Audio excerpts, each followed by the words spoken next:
Hello guys, तो क्या सब क्या आशा करता हूँ आप सब ठीक होंगे। तो गाइस आज का वीडियो है कंस्ट्रक्शन वीजे के ऊपर। एक भाई की कमेंट आई हुई है, भाई बोला कि कंस्ट्रक्शन का जो काम है उसके ऊपर एक प्रॉपर वीडियो बनाओ 5 से 6 मिनट का। तो आज का वीडियो इसी टॉपिक पे है। तो भाई का सवाल है जैसे कि जो नया बंदा आता है, जो कोई काम नहीं जानता या फिर काम जानता है, उसको कितनी सैलरी मिलती है। देखो, सबसे पहले बात कर लेते हैं। अगर आप अंडर कंपनी आते हैं कंस्ट्रक्शन में, जैसे एजेंट के ऊपर डिपेंड करता है वो आपसे कितने पैसे लेगा। देखो, जो कंपनी वर्कर लेके आती है ना, वो जो बंदे हायर करती है उससे ज़्यादा पैसे नहीं लेते। वो पैसे लेते हैं 70 से 80,000, 90,000, ज़्यादा से ज़्यादा 1 लाख। वो जैसे टिकट का खर्चा होता है, वीजे का खर्चा होता है, और जो थोड़ा बहुत अलग से खर्चा होता है डॉक्यूमेंट्स का, जो स्टिकर वगैरह लग के आते हैं पासपोर्ट के ऊपर, उसकी जो नेवी की फ़ीस देनी होती है वो चार्ज लगाती है कंपनी।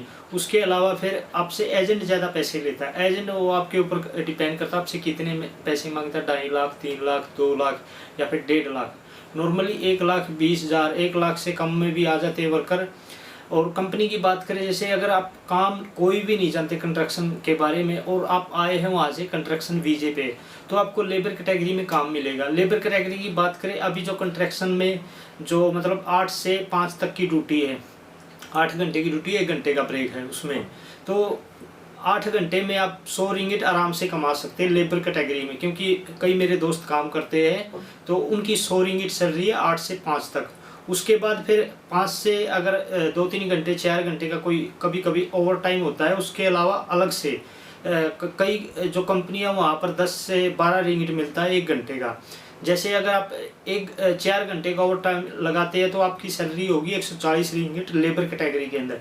उसके अलावा फिर अगर आप कंस्ट्रक्शन के बारे में कोई काम जानते हैं, जैसे वहाँ से आपने कोई डिप्लोमा किया हुआ है, जैसे आईटी का डिप्लोमा किया हुआ है, या फिर आपने जैसे इलेक्ट्रॉनिक का काम जानते हैं आप, या फिर प्लम्बर का काम जानते हैं, या फिर आप वेल्डिंग का काम जानते हैं, कोई भी काम जानते हैं ना, तो उसके हिसाब से आपको सैलरी मिलेगी, आप जो भी काम जानते हैं।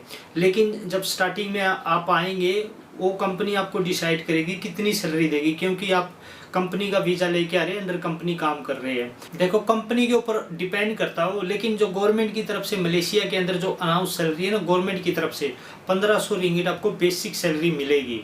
उसके अलावा फिर आपका ओवर टाइम भी होगा। लेकिन कंस्ट्रक्शन लाइन में क्या है, कंस्ट्रक्शन लाइन में आपको ज़्यादा सैलरी मिलेगी। जैसे मैंने आपको बताया 1500 सैलरी है, वो कंस्ट्रक्शन लाइन में नहीं है। क्योंकि मेरे दोस्त भी काम करते हैं, वो 8 से 5 तक की ड्यूटी करते हैं, कभी कभी 6 तक की करते हैं। ओवर टाइम होता है, 1-2 घंटा मतलब लगाना होता है कंस्ट्रक्शन लाइन में।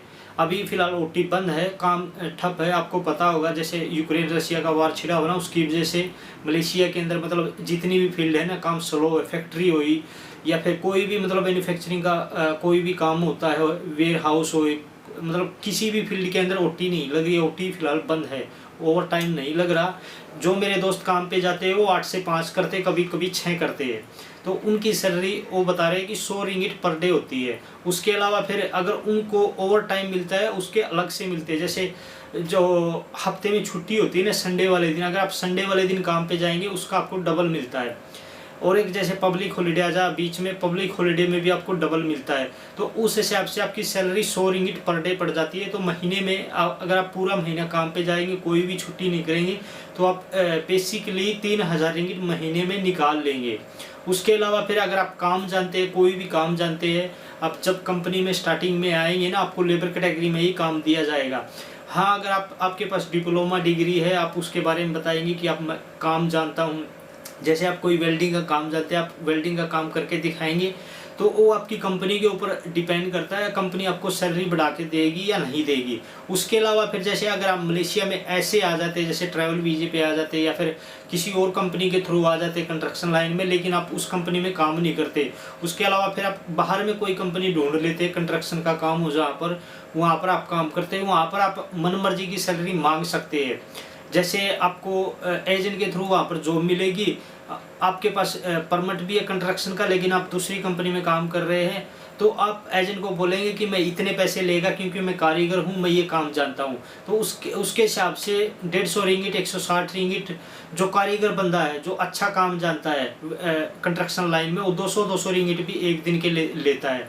जो मतलब प्रॉपर तरीके से काम जानता है, जैसे प्लम्बर का, वेल्डिंग का, या फिर मेंटेनेंस का कोई भी काम जानता है ना, 150 से 200 रिंगिट पर डे कमाते हैं कंस्ट्रक्शन वीजे वाले। हाँ, जिनके पास परमिट नहीं होता वो भी मलेशिया में काम करते हैं, या फिर किसी के पास कोई दूसरी कंपनी का परमिट होता है, जैसे एग्रीकल्चर का, सर्विस सेक्टर का, या फिर प्लांटेशन का, वो भी कंस्ट्रक्शन लाइन में काम करते हैं। बहुत सारे मलेशिया के अंदर नॉर्मल है, लेकिन उनकी जो सैलरी होती है वो बेसिक ही होती है, मतलब 100 रिंगिट 120 रिंगिट वो कमा सकते हैं ओटी लगा के। हाँ, जो कंपनी अंडर कंपनी में आते हैं ना, अंडर कंपनी में काफ़ी सारी फैसिलिटी मिलती है, जैसे आपको रहना मिलेगा, खाना तो नहीं मिलेगा। कंस्ट्रक्शन लाइन में खाना मिलता है, जैसे आप होटल लाइन में, रेस्टोरेंट लाइन में आएंगे वहाँ पर आपको खाना मिलेगा। लेकिन कंस्ट्रक्शन लाइन में अगर आप रूम लेके रहते हैं ना, खुद का रूम लेके रहते हैं, जैसे किसी अपार्टमेंट में या फिर कहीं भी आप लेके रहते हैं, 100 से 150 रिंगिट आपको मिलेगा। उसके अलावा अगर आप रूम लेके नहीं रहते तो जो कंस्ट्रक्शन साइट होती है वहीं पर छोटे छोटे कमरे बनाए होते हैं उन्होंने, टीन के लोहे के मतलब कमरे बनाए होते हैं, वहाँ पर आपको रहना पड़ेगा। वो भी मैं आपको दिखा देगा कंस्ट्रक्शन लाइन में जैसे कैसे घर होते हैं, उसके ऊपर मैं अलग से वीडियो बनाएगा। और जो भाई कंस्ट्रक्शन में काम करते हैं, कारीगर का काम करते हैं, उनका मैं इंटरव्यू लेगा, उनसे मैं बात करेगा कि वो कितना कमा लेते हैं जो कारीगर बंदा है। तो उस वीडियो का आपको वेट करना पड़ेगा। लेकिन मैंने आपको बता दिया है कंस्ट्रक्शन लाइन में जो लेबर कैटेगरी में होता है 100 रिंगिट पर डे कमा सकता है हर रोज काम पे जाके।